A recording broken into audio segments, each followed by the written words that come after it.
Լրահոսը ձեզ ներկայացնում է Պիկենտրոնի աշխատակազմը, տաղավարում աշխատում է Քրիստինե Սուքեսյանը, բարի երեկո։ Մեր եթերում կարող եք դիտել։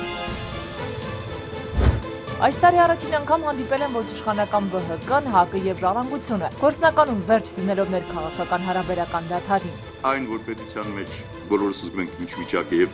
պետք է համարժեք քայլեր ձեռնարկել այս վիճակից դուրս գալու համար, ես կարծում եմ այդ քայլերը կձեռնարկվեն։ Շրջանառության հարկի առնչությամբ բողոքողների հսկայական բանը կառավարությունից պահանջում է վերանայել օրենքը։ Նրանց սատարում է ոչ իշխանական Բարգավաճ Հայաստան կուսակցությունը։ Մեր կուսակցությունը Գագիկ Ծառուկյանը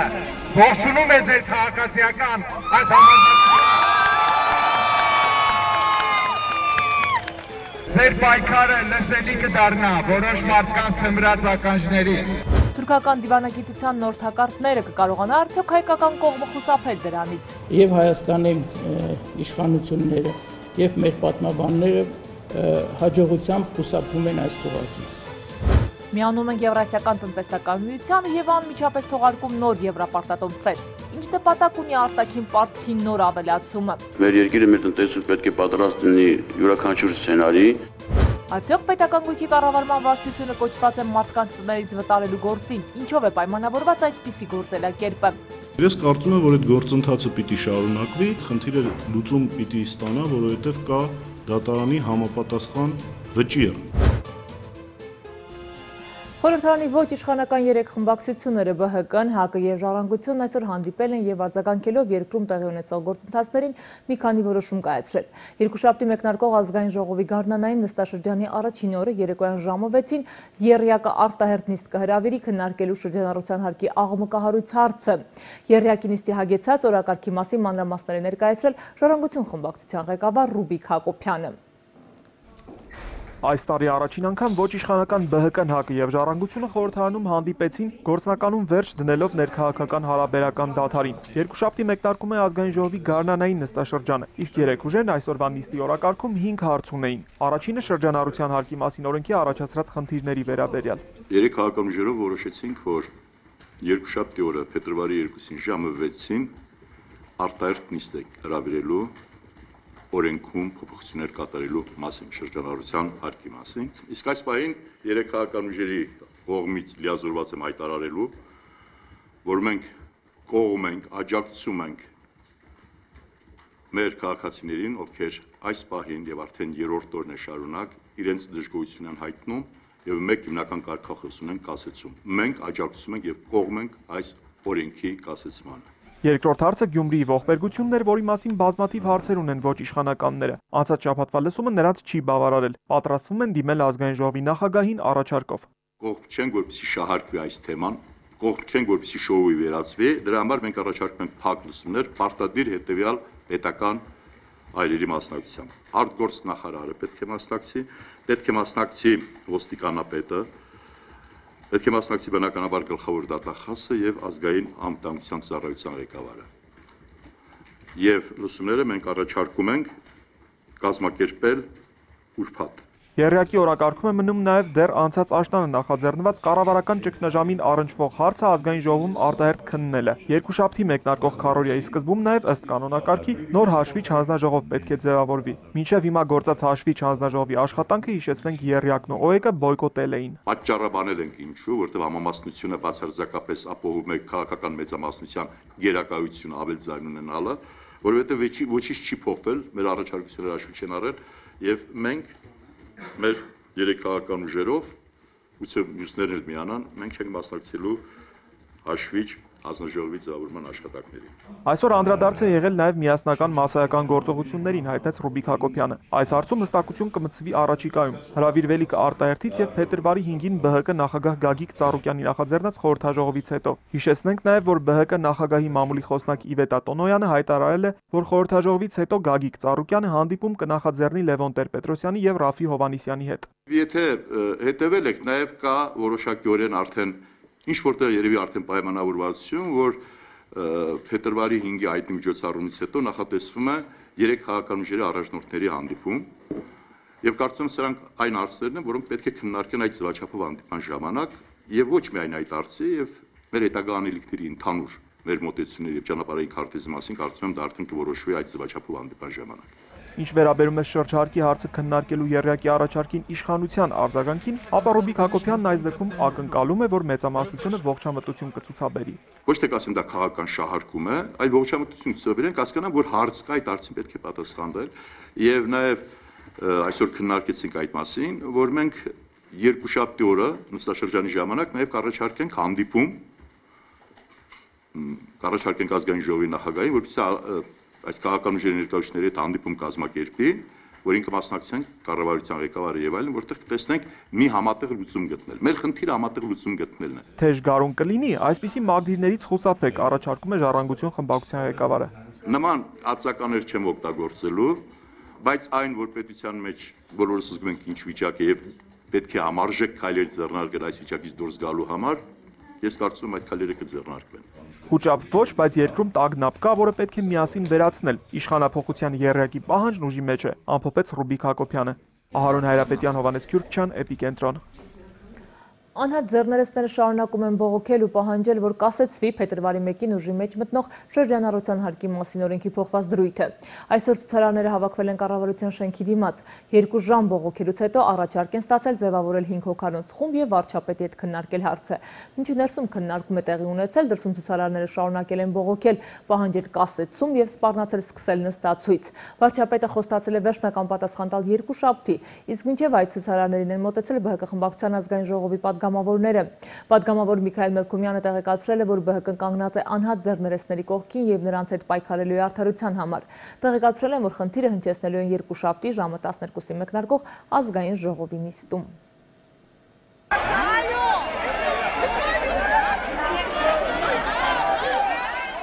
Փետրվարի 1-ից ուժի մեջ մտնող շրջանառության հարկի մասին օրենքի փոփոխված դրույթի դեմ պայքարող անհատ ձեռներեցները սպառնում են նստացույց սկսել, եթե իրենց պահանջը չլսվի ու օրենքի կասեցում տեղի չունենա։ Ասում են պայքարելու են ամեն գնով, արդեն փորձված եւ դեռ նոր մշակված տարբերակներով դեմ են կանգնելու կառավարությանը եւ արգելելու են կպնել իրենց բիզնեսին։ Այսօրվանից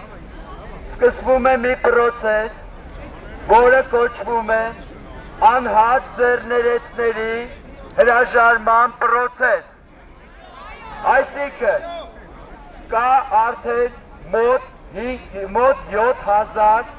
բանավոր պայմանավորվածություն եւ պատրաստակամություն, կան մարդիկ, ովքեր բանավոր հայտարարել են եւ հայտնել են, որ պատրաստ են դիմում գրեն եւ հրաժարվեն անհատ ձեռներեցի իրենց այդ չարաբաստիկ թղթիկներին։ Ցուցարարները քննարկում են պայքարի մի քանի միջոց եւ որոշում են ստեղծել խումբ, որը կհամակարգի իրենց հետագա քայլերը։ Ամբողջ քննարկման ժամանակ չմոռանալով ժամանակ առ ժամանակ գոռալ, որ լսելի լինի օրվա պահանջը, վարչապետի հետ հանդիպում եւ օրենքի կասեցում։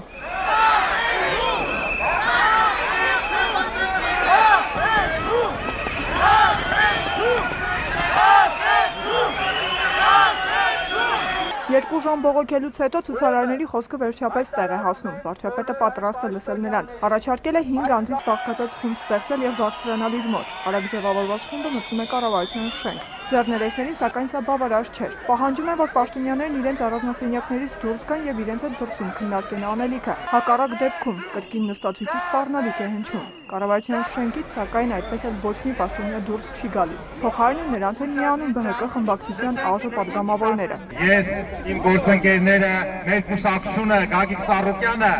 ողջունում է ձեր քաղաքացիական այս համարձակությունը։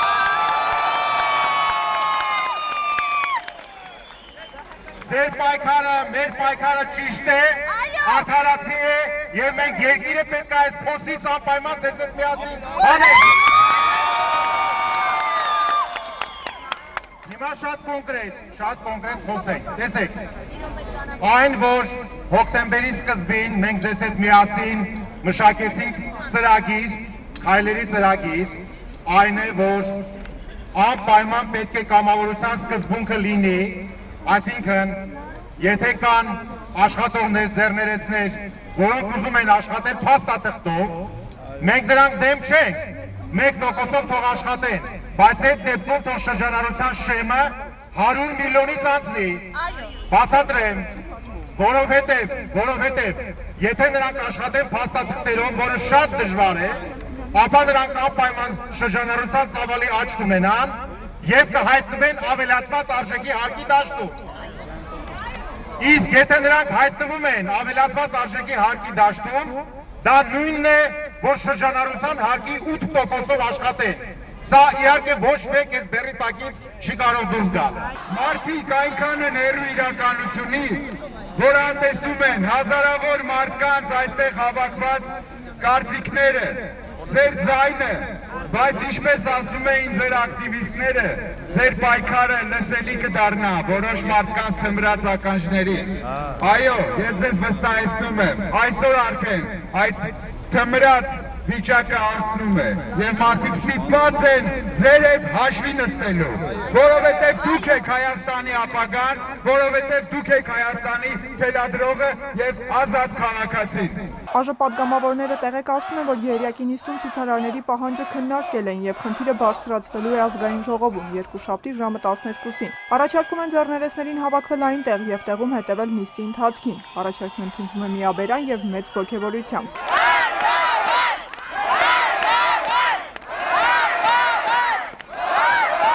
Ընդամենը մեկ տեղեկություն ևս, իգիտություն ձեր բոլորին, նաև բոլորդ այստեղ ներկաներից տեղյակ եք, որ Բարգավաճ Հայաստան կուսակցության նախագահի կողմից նախաձեռնություն է եղել ոչ իշխանական քաղաքական ուժերի, հասարակական կազմակերպությունների ղեկավարների եւ առհասարակ անհատների կողմից, ովքեր մտահոգված են երկրում ստեղծված իրավիճակով, այս օրակարգով ձևավորել խորհրդաժողով։ Խորհրդաժողովը հայտնի պատճառներով գիտեք, որ հունվարի 20-ից տեղափոխվեց փետրվարի 5-ին եւ իմացեք, որ ամսի 5-ին այս խնդիրը նաեւ այս օրակարգը եթե լուծում չստացավ խորհրդարանում, ավելի մեծ թափով ոչ իշխանական ուժերով քննարկվելու է եւ համապատասխան լուծում է պահանջվելու։ Իսկ վարչապետ Հովիկ Աբրահամյանի մոտ բարձրացած ցուցարարները կառավարության շենքից դուրս եկան 1.5 ժամ հետո։ 4 հարցադրում եք արել։ Առաջինը ոսկու հարցը պարոն Միրումյանին հանձնարարեցի, կհանդիպեք, պայմանավորեք, գագից առաջարկ կանեք, օբյեկտիվ գնացեք հիմնավորեք ձեր խնդիրը։ 1. 3 հարցերի մասին ես երկուշաբթի երեկոյան ձեզ կպատասխանեմ։ Արմին Ավետիսյան, Ժիրայր Հաբեցյան, Էպիկենտրոն։ Առևտրականները սպառնում են նստացույցով, իսկ կառավարության անդամները փողզիջումային են բնորոշում առևտրականներին առաջարկվող տարբերակը։ Կառավարության անդամները ֆինանսների փոխնախարարից են լսել առաջարկվող փոփոխությունների մասին։ Կառավարությունը որոշել է Արմավիրի մարզի 4 գյուղերում ոչնչացնել ֆիլոքսերայի օջախները, վարակված խաղողի այգիների ընդհանուր մակերեսը կազմում է մոտ 11 հեկտար։ Հիվանդության դեմ պայքարի համար կհատկացվի 48 միլիոն դրամ։ Վարչապետը գյուղատնտեսության նախարարին հանձնարարել է անձամբ վերահսկել, որպեսզի հատկացված գումարը արդյունավետ ծախսվի եւ նպատակին ծառայի։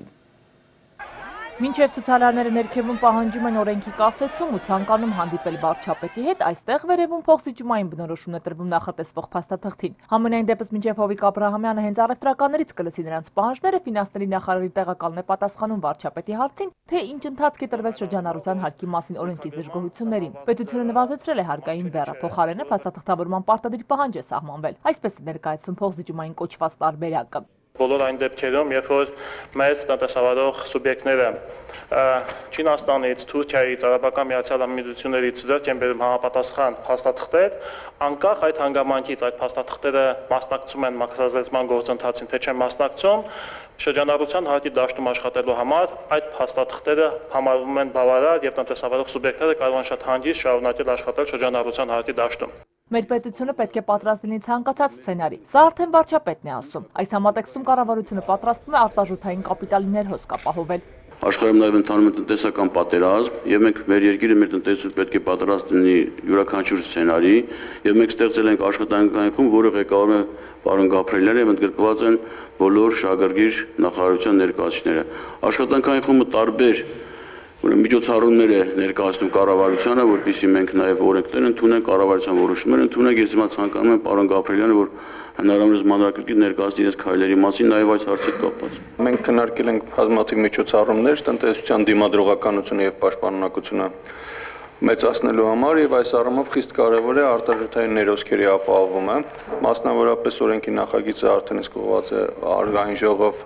արտահանման խթանման վերաբերյալ եւ մենք դա համարել ենք նաեւ հրատապ, որպեսզի քննարկվի արդեն իսկ եկող քառօրյայում։ Եվրասիական տնտեսական միության պայմանագրի միանալուց հետո Հայաստանում կգործեն Հայաստանի Հանրապետության և ԵՏՄ տեխնիկական կանոնակարգերը, որոնց պահանջների վերահսկողությունը կապահովեն Սննդամթերքի անվտանգության պետական ծառայությունն ու էկոնոմիկայի նախարարության շուկայի վերահսկողության պետական տեսչությունը։ Օֆշորային ընկերությունները չպետք է պետգնումների մրցույթներին մասնակցելու իրավունք ունենան։ Պետգնումների մրցույթների կազմակերպման մի շարք դրույթների քննարկման ժամանակ հայտարարում է վերահսկիչ պալատի նախագահը, ընդգծելով այդ ընկերությունները ձևական գրանցված են Հայաստանից դուրս, նրանցից դժվար է աուդիտորական եզրակացություն պահանջել։ Իշխան Զաքարյանն առաջարկում է հարցը քննարկել ու հանգել հարկ եղած որոշման։ Քրիստինե Սուքեսյան, Արթուր Սուքեսյան, Էպիկենտրոն։ Հայաստանի խորհրդարանի արտաքին հարաբերությունների հանձնաժողովն այսօր քննարկել է մի համաձայնագիր, որի վերնագիրն է տիեզերական տարածության, այդ թվում լուսնի և այլ երկնային մարմինների հետազոտման և օգտագործման ոլորտում պետությունների գործունեությունը կարգավորող սկզբունքների մասին պայմանագիր։ Չնայած առաջին հայացքից մեր երկրի հետ կապ չունեցող վերտառությանը, այս համաձայնագրի ներկայացողների պետք է լուրջ վերաբերվել, այն վավերացնելով հնարավոր է, որ մի օր էլ Հայաստանը հնարավորություն ունենա թողարկելու արհեստական արբանյակ։ Земля в иллюминаторе, земля в иллюминаторе, земля в иллюминаторе видна. Պարզվում է ամեն երկիր տիեզերքում ունի այն ուղեցիրը, որն իրեն իրավունք է տալիս գործունեություն ծավալել տիեզերքում, մասնավորապես թողարկել արհեստական արբանյակներ։ Լուսնից մինչև Հայաստանի խորհրդարանի արտաքին հարաբերությունների հանձնաժողով այսօր պատկերավոր ասած մեկ քայլ էր։ Այստեղ օրինակ նշված է, որ լուսնի վրա արգելվում է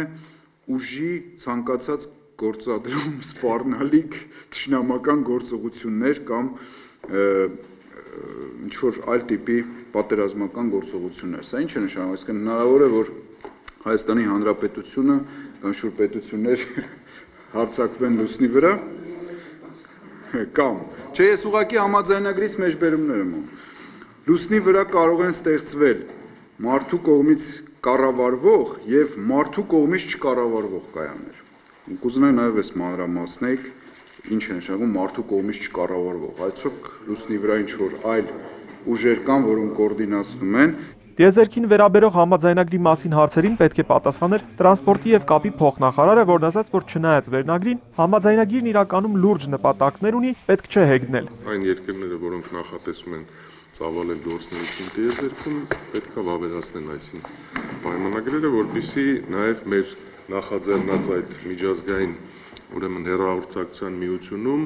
մեր ուղեցիրի գրանցման գործընթացը հաջողությամբ ավարտին հասցնենք։ Պատգամավոր Ալեքսանդր Արզումանյանը եւս կոչը անելով չհեգնել հայտնեց, որ օրինագիծը խորհրդարանի օրակարգում է դեռ 92 թվականից։ Այն իրականում շատ ավելի վաղ է նախաձեռնվել, 72 թվականին եւ բազմաթիվ երկրներ վավերացրել են։ Պատգամավոր Վահան Բաբայանը նկատեց, որ տիեզերագնացության բնագավառում աշխարհի գիգանտները Միացյալ Նահանգները եւ Ռուսաստանը չեն վավերացրել։ Այս համաձայնագիրն այն ժամանակ ընդունել են հենց ընդդեմ ԽՍՀՄ-ի եւ Միացյալ Նահանգների, պարզաբանեց Ալեքսանդր Արզումանյանը, որը համաձայնագրին քաջ ծանոթ էր։ Թե սովետական միությունը, թե Ամերիկայի Միացյալ Նահանգները գտնում էին ով առաջինը կհասնի լուսին, այլ տիրություն կանի, դրոշը կտնկի, Առավել բուռն ստացվեց հանրապետական պատգամավոր Սամվել Ֆարմանյանի դիտողությունը բոլոր նրանց, ովքեր գիտությանն անտեղյակ հեգնում են լուսնին եւ տիեզերքին վերաբերող հարցերին։ Լուսին ու տիեզեր բառերը կան, բոլորս էլ ասենք աշխատում ենք, չեմ ամեն գիտենք։ Մի բան որ ասենք, հենց սա շատ բռնվող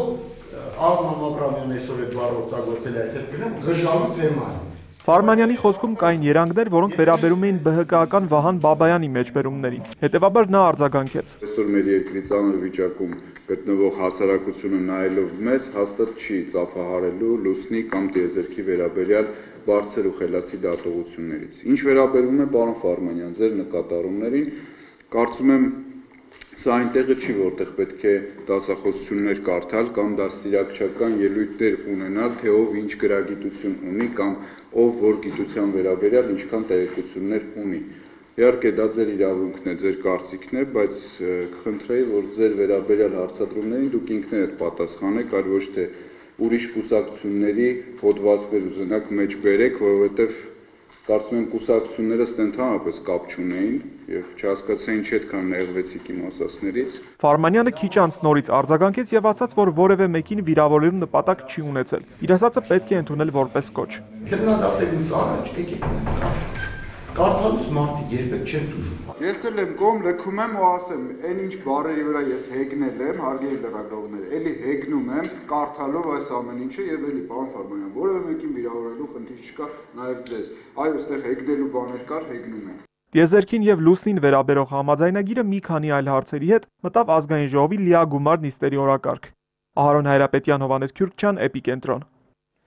Օրեր առաջ Բելգիայում պաշտոնապես գրանցվել է Եվրոպայի հայերը հանուն Հայաստանի բարգավաճման հասարակական կազմակերպությունը, որը հունվարի 17-ին նշել է իր նորամուտն ու անցկացրել հիմնադիր ժողովը։ Կազմակերպության նախագահ Արտակ Սերգոյանը հայտարարել է, որ Բելգիա հայերը ցանկություն ունեն հանդիպելու ԲՀԿ նախագահ Գագիկ Ծառուկյանի եւ կուսակցության ներկայացուցիչների հետ։ Արդեն հունվարի 17-ին կազմակերպության հիմնադիր ժողովի ընթացքում կայացել է ազգային ժողովի ԲՀԿ խմբակցության քարտուղար Նաիրա Զորաբյանի հանդիպումը Բելգիայի համայնքի հետ։ Հանդիպմանը մասնակցել են ոչ միայն Բրյուսելի, այլև Բելգիայի ամենահեռավոր քաղաքներից ժամանած մի քանի հարյուրից ավելի հայեր։ Նրանց ցանկությունը մեկն էր՝ հանդիպել Գագիկ Ծառուկյանի ղեկավարած կուսակցության ներկայացուցիչների հետ, մի կուսակցություն, որը ինչպես իր խոսքում նշել է նորաստեղծ կազմակերպության նախագահ Արտակ Սերգոյանը, վայելում է սփյուռք հայերի ամենամեծ վստահությունը։ Օրհներգի հնչյունների ներքո մեկնարկած հանդիպման սկզբում Նաիրա Զորաբյանը նախ խորհրդավակցություն է հայտնել Գյումրիում դաժանորեն սպանված Ավետիսյանների հարազատներին եւ Մարսելում գազանաբար սպանված հայ երիտասարդի ընտանիքին։ Այնուհետև պատգամավորը Բելգիայի մեր հայրենակիցներին բաց ու անկաշկանդ զրույցի կոչ է արել։ Երկարատև հանդիպման ընթացքում Նաիրա Զորաբյանը անդրադարձել է Հայաստանի առաջ ծառացած մարտահրավերներին, կարևոր համարել սփյուռքի ներուժը դրանք հաղթահարելու գործում, պատասխանել բելգահայերին հուզող տասնյակից ավելի հարցերի։ Ես վստահ եմ, որ չկա ձեզանից մեկը, որ եթե իր հայրենիքում իր համար ստեղծվեին պայմաններ, որպեսզի նա կարողանար ապահովել իր ընտանիքը, նա կթողներ իր ընտանիքը կլքեր եւ կբռներ գաղթի ճանապարհը։ Այսօր ցավոք սրտի մեր երկրում բացարձակ անիշխանություն է, որովհետեւ այսօր ցավոք սրտի երկիրը ղեկավարում են մարդիկ, որոնց համար կա մեկ հասկացություն՝ սեփական կլանի, սեփական թիմի հասկացությունը, իսկ մնացյալի վրա թքած։ Ձեզ հետ միասին բաց հրապարակային առանց կաշկանդվելու որևէ հարցից պիտի քննարկենք բոլոր այն ճանապարհները, թե ինչպես անել, որպեսզի մենք կարողանանք ունենալ արժանապատիվ, բարգավաճ, զարգացող հայրենիք, որտեղից հայը չմտածի, ինչպես տարբեր նաև ցավոք սրտի անարժանապատիվ պատճառաբանություններ բռներով փախնել, որպեսզի կարողանա օտար ափերում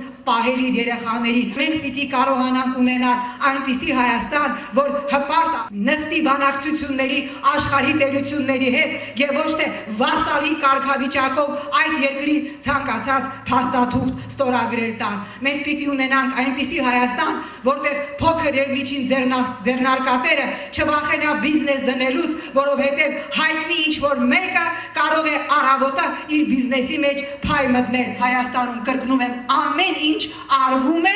ընդդեմ քաղաքացու, որպեսզի քաղաքացուն կեղեքեն, որպեսզի թույլ չտան, որ քաղաքացին ապրի, որպեսզի հնարավորություն չտրվի, որ փոքր ձեռնարկատերը, որը կարող է 2-3 ընտանիք պահել, իր ընտանիքը պահի։ Այնպիսի հարկային տերորներ են սահմանում, որ մարդուն մեկ երկ է մնում՝ թողնել եւ գնալ։ Ազգային ժողովի ԲՀԿ խմբակցության քարտուղար Նաիրա Զորաբյանի բելգիահայերի հետ հայեցած հանդիպման մասին պատմող ամբողջական տեսանյութը կարող եք դիտել Էպիկենտրոնի թողարկումից անմիջապես հետո։ 2015-ի սկզբից ի վեր Թուրքիան գործի է դրել հայոց ցեղասպանության ժխտման 2 տեխնոլոգիա, որոնք սակայն ձախողվել են։ Թուրքագետ Ռուբեն Սաֆրաստյանի համոզմամբ թուրքական դիվանագիտության համար այս տարին կլինի շատ ծանր, այդ երկիրը կորուստներ կունենա, բայց կփորձի նոր թակարդներ լարել հայկական կողմի համար։ Թուրքիան երբևէ չի փոխի իր քաղաքականությունը, քանի դեռ ժխտում է ցեղասպանությունը, իսկ ժխտումը հավասարազոր է ցեղասպանության։ Ռուբեն Սաֆրաստյանը 2015-ին թուրքական կողմից չի սպասում շրջադարձային քայլեր, բայց տեսնում է թակարդներ, որոնցից պետք է զգուշանա հայկական կողմը։ Թակարդ համար 1-ը ավանդական հաշտեցման հանձնաժողովն է, որն այս օրերին միակողմանի աշխատանք է սկսել։ Սա վտանգավոր է, ինչու, որտեղ ժամանակակից աշխարհի մեծ մասի մտածելակերպը, աշխարհանկալումը հետևյալն է. Եթե չկա համաձայնություն կողմերի միջև պատմական իրադարձության վերաբերյալ,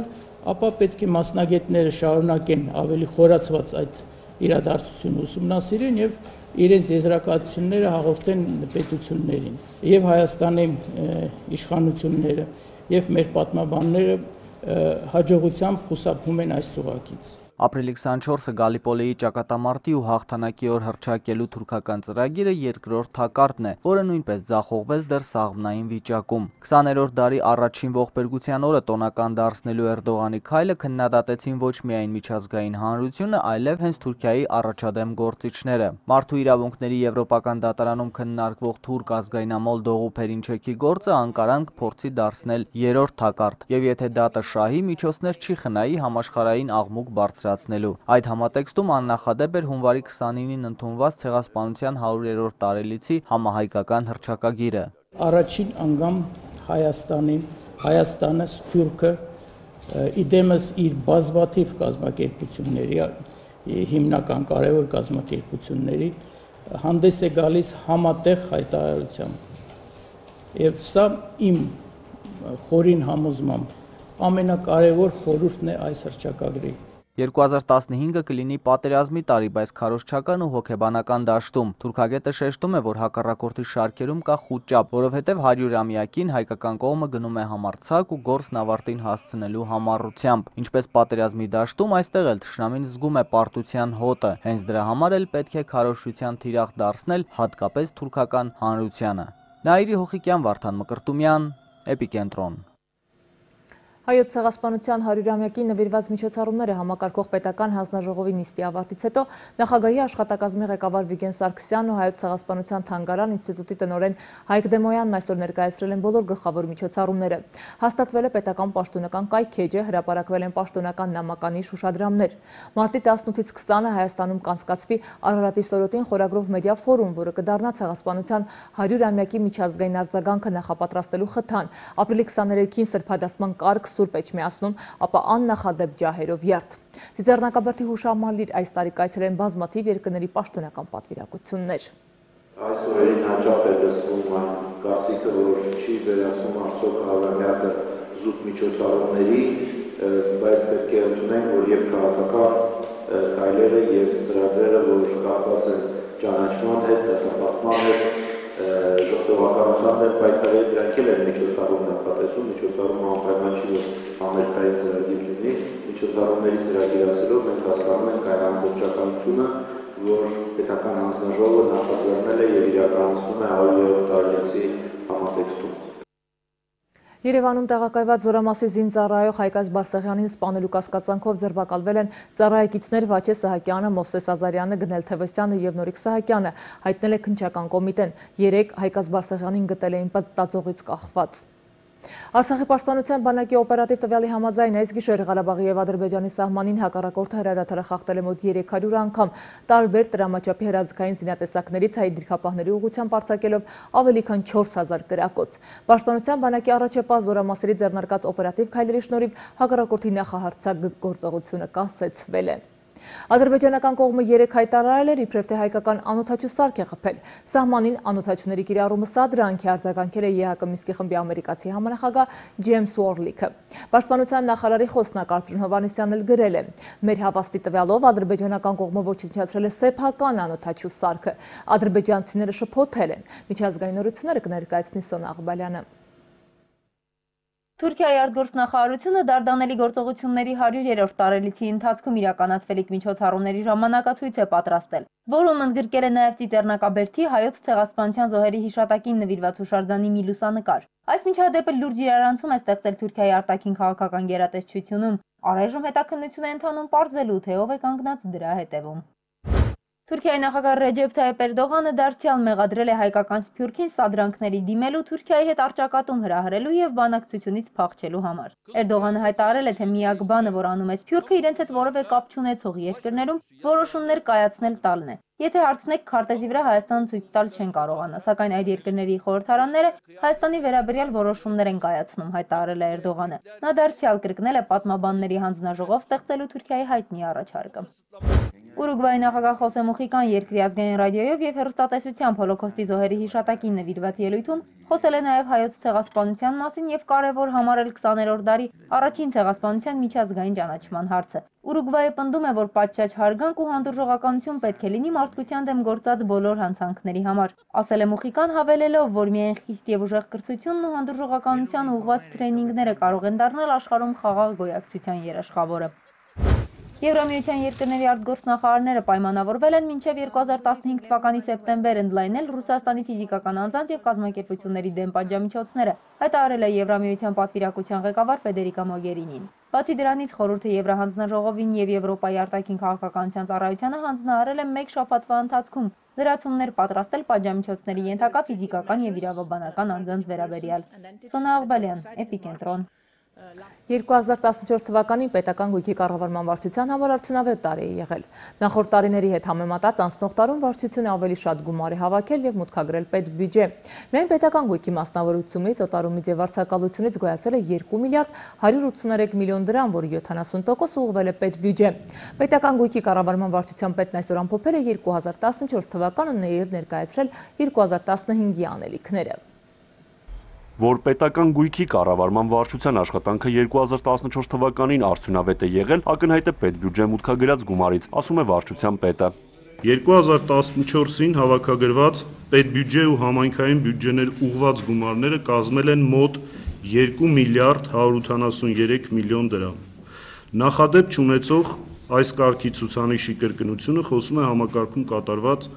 կարծում եմ լրջագույն աշխատանքի մասին։ Արման Սահակյանի խոսքով վարչության նպատակը ոչ թե պետական գույքի օտարումն է, այլ արդյունավետ կառավարումը։ Նա տեղեկացրեց, որ անցնող տարում Հայաստանի Հանրապետության քաղաքացիություն ստացած փախստական 37 ընտանիքի անհատույց տրամադրվել է սեփականություն։ Լրագրողները հետաքրքրվեցին, թե ինչու վարչապետը մերժեց Կիևյան երկրորդ նրբանցքի 18 հասցեում գտնվող բնակելի տարածքը օտարելու մասին Արման Սահակյանի ներկայացրած որոշման նախագիծը։ Դա երբևիցե շենք չի եղել, դա ընդամենը սեփական տուն է, որտեղ ապրում են 5 ընտանիքով 5 անդամներ։ Մարդիկ ժամանակին վարկով փող են վերցրել, հետո այդ տարիներին այդ բանկը ոնց որ մի քանի տարբեր բանկեր նաև վերացվեցին, հա, այսպես ասենք, պայթեցին, այդ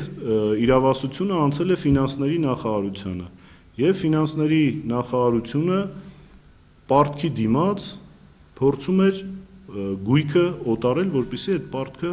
վերականգնվեր։ Եվ ես կարծում եմ, որ այդ գործընթացը պիտի շարունակվի։ Լրագրողները հետաքրքրվեցին նաև Դվին հյուրանոցի ճակատագրով։ Կարողացանք բանակցությունների միջոցով Դվին հյուրանոցային համալիրի սեփականատերերի հետ փոփոխել պայմանագիրը եւ ավելի ամուր հիմքեր ստեղծել։ Հիմա մենք մի փոքր պիտի սպասենք, որտեղ մինչև փետրվարի 15-ը Դվին հյուրանոցային համալիրը կներկայացնի իր ներդրումային ծրագրերը, թե ինչ աշխատանքներ են կատարվել,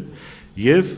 մենք կուսումնասիրենք, կգնահատենք, արդյոք կատարվել են այդ աշխատանքները, թե չեն կատարվել, եւ ձեր միջոցով հանրությանը տեղյակ կպահենք։ Ինչու է առանց պետական գույքի կառավարման վարչության որոշման պետական գույք հանդիսացող մարզահամերգային համալիրի շենքը հանձնվում Պաշտպանության նախարարության հաշվեկշռին Միկա Մարզադաշտը ֆինանսների նախարարությանը, որն է վարչության դերը, երբ պետական գույքը օտարվում է առանց նրա դերակատարման։ Մարզահամերգային համալիրը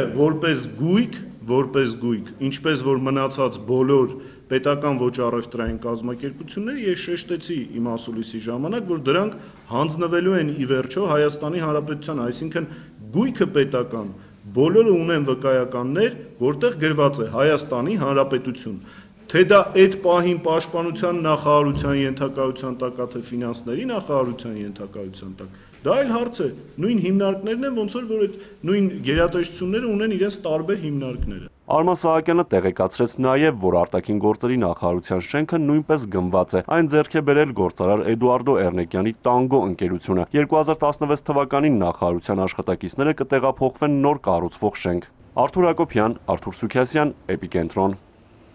Քաջարյանում հեպատիտ C-ով վարակված է ոչ թե 8, այլ 13 մարդ։ Քննչական կոմիտեի ղեկավարի խորհրդական Սոնա Տրուզյանը տեղեկացրել է, որ դեպքի առիթով հարուցված քրեական գործով տուժողը ճանաչվել 10 մարդ։ Նա նշել է, որ անցկացվում են ակտիվ քննչական միջոցառումներ վարակի աղբյուրն ու վարակման եղանակները պարզելու համար։ Մեկ շաբաթ առաջ Առողջապահության նախարարությունը հայտարարել էր, որ 2014 թվականին Քաջարյանի հիվանդանոցում 91 մարդ է վիրահատվել։ Նրանցից եւ հիվանդանոցի բուժանձնակազմից արյան նմուշներ են վերցրել, որոնք ուղարկվել են Երևան վիրուսի առկայությունը ստուգելու համար։ 700 տարի առաջ հունվարի 29-ին Սյունիքի Որոտանի գավառի Վաղատին գյուղում է ծնվել միջնադարյան հայ խոշորագույն փիլիսոփա, աստվածաբան, ուսուցչապետ եւ եկեղեցական քաղաքական գործիչ Հովհան Որոտնեցին։ Գլաձորի համալսարանում ուսում ստանալուց հետո նրա նախաձեռնությամբ եւ ջանքերով հիմնադրվեց Տաթևի համալսարանը։ Ըստ Հովհան Որոտնեցու թեև շրջապատվող նյութական աշխարհը Աստծո արարչագործության արդյունքն է, սակայն օժտվածը ինքնուրույն իրական գոյությամբ։ Մարդը մարմնի եւ հոգու միասնություն է։ Այսօր Որոտնավանքում պատարակ է մատուցվել եւ մատաղ բաժանվել։ Սիսյանից պատմում է Արմեն Հովակիմյանը։ Սյունյաց թեմի առաջնորդական տեղապահ Տեր-Մակար Վարդապետ Հակոբյանը մարզի հոգևորականների հետ աղոթք է հղում առաստված Որոտնավանքի վանական համալիրում։ Նշանավոր այս վանքում է հոգևորական կոչում եւ կրթություն ստացել միջնադարյան հայ խոշորագույն փիլիսոփա, աստվածաբան, ուսուցչապետ եւ եկեղեցական քաղաքական գործիչ Հովհան Որոտնեցին։ Այստեղ նշում են նրա ծննդյան 700-ամյակը։ Վանքերը կարողացել են օտար ասպատակողներից ազատել մեր ժողովրդին։ Հայոց իշխանած իշխան Իվանեի որդին Հովնան Որոտնեցին ուսումը շարունակել է Գլաձորի համալսարանում, որի փակվելուց հետո 1373 թվականին մեծ դժվարությամբ հիմնում է Տաթևի նշանավոր համալսարանը, որը ժամանակ այստեղ գործունեություն իրականացնելուց հետո համալսարանի կառավարման գործունեությունը հանձնում է իր լավագույն աշակերտներից մեկին՝ Գրիգոր Տաթևացուն։ Այդ համալսարանը մեր հայրը հիմնեց, որպեսզի կարողանա պայքարի Հայաստանում տեղ գտած սխալ գաղափարախոսությունների դեմ, սխալ ուսմունքի, սխալ դավանանքի դեմ, սխալ քաղաքականության դեմ։ Անուրանալի է Հովհան Որոտնեցու եւ Գրիգոր Տաթևացու առաքելությունը իբրև հոգևորական հայրեր եւ Սյունիքի ճակատագրով մտահոգ մտավորականներ, ասում է Սյունյաց թեմի առաջնորդական տեղապահը։ Կարողացան այնպես անել, որ 1441 թվականին Սսից ամենայն հայոց հայրապետական աթոռը տեղափոխվեց իր բնորանը դեպի Մայրաթոռ Սուրբ Էջմիածին։ Պատմության ուսուցչուհի Այդա Առաքելյանը ցավով է արձանագրում այսօր դպրոցական դասագրքերում մեր պատմությունը կրողների, մեր հավատը վառ պահողների մասին, ինչպիսին Որոտնեցին է, քիչ տեղեկություններ կան։ Դասագրքում Հովհան Որոտնեցու եւ Գրիգոր Տաթևացու մասին շատ հպանցիկ կա, բայց մենք որպես սյունեցի մեր պարտքն է, որպեսզի մենք կարողանանք վերհանել մեր սյունեցիներին։ Մատաղը Հովհան Որոտնեցու ծննդյան 700-ամյակին մատուցվեց։ Որոտնեցին ապրել է 71 տարի, մահացել Նախիջևանի Ջուղայի շրջանի Ապրակունիս գյուղում։ Արմեն Հովակիմյան, Էպիկենտրոն, Սիսյան։ Այսքանով ես ձեզ հրաժեշտ եմ տալիս մաղթելով հաճելի հանգստյան օրեր։ Ցտեսություն։